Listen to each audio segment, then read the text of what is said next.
Ассалому алайкум дӯстони азиз, хуш омадед ба канали мо. Имрӯз ман ами саҳар катиянами ова мондам, обу ҷӯша, бринҷ якҷояш мекунам.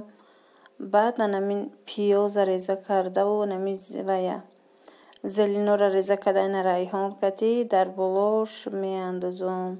Ҳама ин меҷӯша, ин мешава шилаи тезак.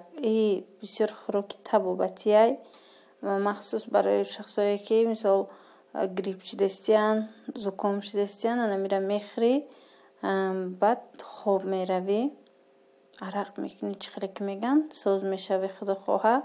Майра барои кӯдако кадестам аз анами сабаб ида вай намеандозам. Занҷабил намеандозам. И асосан бояд занҷабил андозӣ.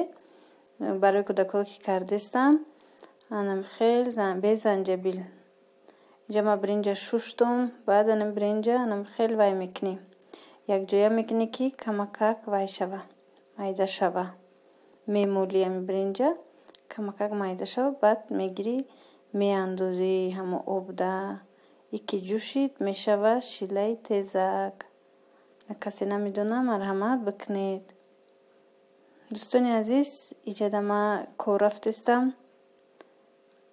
Ози якта ваям як анами клиентам, як муштарим гуфтию гапо занг зад ва хоҳиш кард ки биёед корма якда чӣ бояд харам бозоро ки маҳкамай. Анами хел магазинои мора суроғ мекунанд шахсое ки мисол мехаридан. Ҳаваи рӯз офтоба ки буд, ҳозир ман равон ҳастам. Имрӯз раҳма камакак дигартар кардам ки бо и тарафорам нишон диём, дига домкати пеши дига домкати рафтестам ки ҷорам шумо бинед, ҳар вақт як чиза нишон надиёмо, бо ягон тарафи дигара нишон диём. Борон буд, чӣ хеле медонед чанд рӯз буд борон буд, барои аввай ҳозир баъзе ҷоҳо намхе боронай тарай ов ҷамъшидагиай. Хулоса ҳозир ман меравам магазин, муштарида чизое ки мехоҳам мефурӯшам худохоҳа. Баъдан дертарак меём хона. И офтобака бинед, ҳозир барвақтай, саҳар барвақтай, вале анамхе рӯз офтоб ромадай, ҳозир бо бега анами дар боду ҳаво чӣ гуфта буданд, борон гуфта буданд, намедонам ака борон мебора намебора, вале анами хел борон бояд бора. ҷора бинед, фасли баҳор бисёрам фасли зебояй бинед, ҳама ҷо сабзу ҳама ҷо намхе ваяй ҳавои тоза. Дӯстони азиз, ман инҷа омадам магазин даем, баъд вая куфтам. Борои пешинама куфтам. Аз сабаби бор кам мондагиам, аҷо маҳкамаи бозоро. Борои пешинама куфтам, порсолома. Аз даруни анамно анам хел вай ёфтам. Остин, анам хел остинча ёфтам. Иёра ман 2 сол пеш оварда будам барои фурӯш. Нархаш намедонам 10 сомон буд ба фикрам параш. Ира ҳам хел остинда мекашӣ, баъд кор мекунӣ ки остин чиркин нашава, ё ки бисёриҳо ира куштаи остин калта дошта бошанд. Анамиёра мехаранд ки ами ранги ами остиндарӯз мешавад. Ҳозир ман мекунам, шумода нишон медиҳам. Бисёрам чизи хуб будай. И ман ростига аҳамият надода будам. Вақти фурӯхтам, ҳозир ки баъди чанд ёфтам, ҳамеша истифода бурдам, дидам ки бисёрам чизи зарурӣ. Ана бинед, инҷа дар остин мемонӣ, аз болои ами остини кирта. Баъд метавонӣ ки кору бора бикунӣ. Иҷада киртаям чиркин намешава, чанг намешава. Мисол шахсоне ки мисол дар бозор дар инҷо кор мекунанд, метавонанд аз анами намуд остино чӣ кунанд, истифода баранд. набинед, ҳозир ба фикрам ино нестанд. Майра пеш овардагиам, ҳозир дар бозор нест ба фикрам.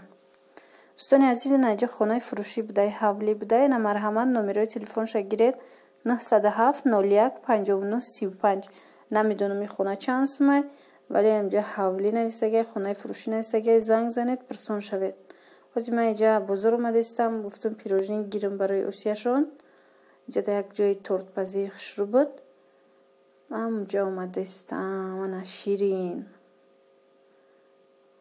ولی دوستانی عزیز خیلی که میبینید اینجا محکم به دای کرانتین نویستگی من نفهمیدم اومدم برای یمی کودک و پیروژنی گرفتنی.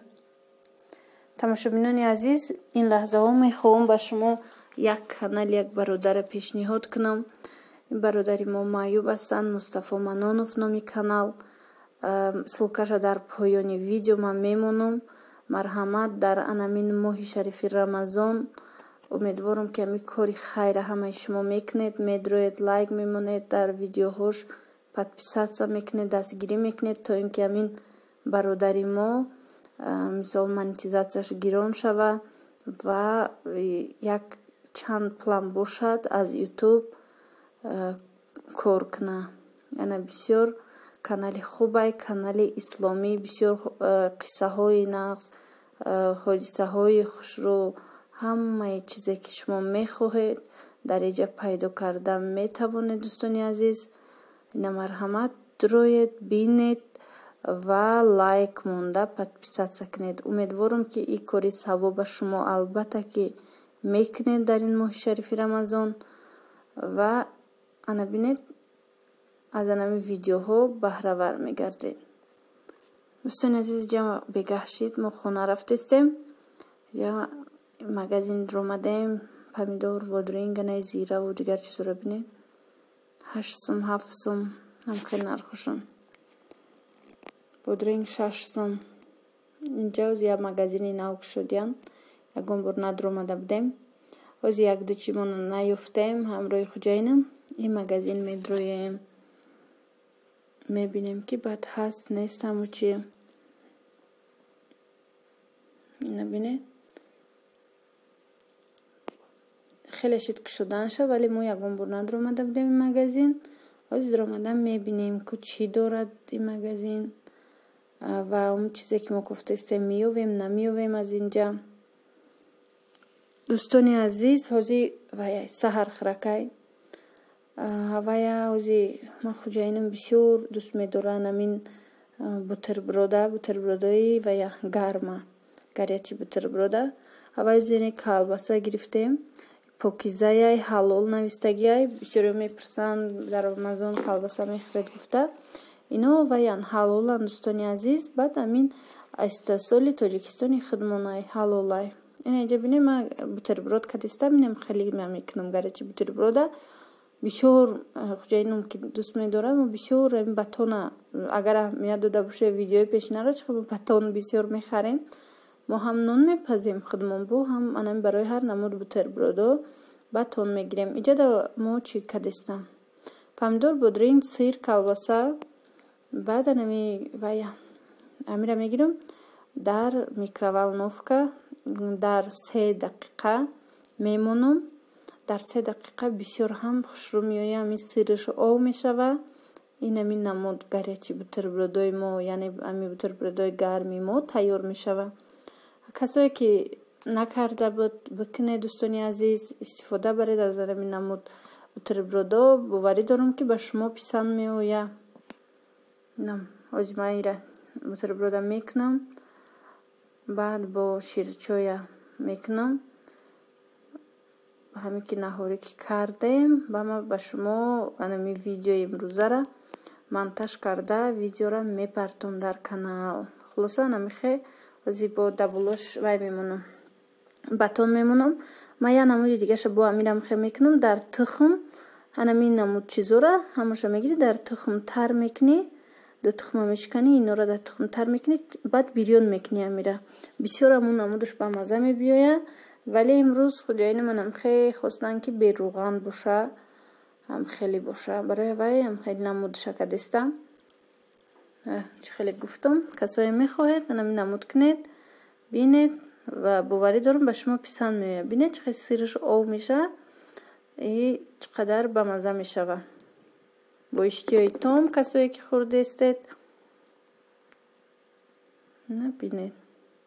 اینجا کچپ ماینیز هم باشه یا جو یک نیشکی بسیار هم نازم میشه ولی که اوزی که نبوده خونه من فقط همین چیزایی بوده کتی کردم. دوستانی عزیز همین دخترچوی مایدکی هم خیلی میدونید بی جان و صبریه як дурз ё хир бисёр арақ карда истиан бозӣ мекунанд, бисёр арақ мекунанд. Амра духтури оилавида занг задем, баъд гуфтанд ки анафирону намик ягон амуд кальция бите. Авай аму кальцирую мам хеномша гирифт, наёфтем вайша кальцияшаю. Анафирон харидем, нархи 45 сомон. аз анамин харидем, гуфтан якбора ҳар сеи анами кӯдакотонда додан гиред. хулоса барои пешгирӣ, барои анами профилактика ами анафирона метиҳанд. мо пеш медодум, вале чанд вақт боз надода будум кӯдакода. сабрияу бибиҷон майдакиёда нимтаӣ метим да як рӯз, як бор саҳар, як бор бега нимтаӣ метим. усияда боша ки калона ва яктаӣ метим, якта саҳар, якта бега. дӯстони азиз, бо шумо чӣ намуд витамин, чӣ намуд кальция метиҳед, нависед дар поёни комментария. хулоса имрӯза видеои мо ба поён мерасад. хеле шод будам ки ин лаҳзаҳоро бо мо гузарондед ва видеои моро то охир тамошо кардед. мондани лайка фаромӯш накунед ва рекламаро низ нагзаронед, агар илоҷ дошта бошед. хулоса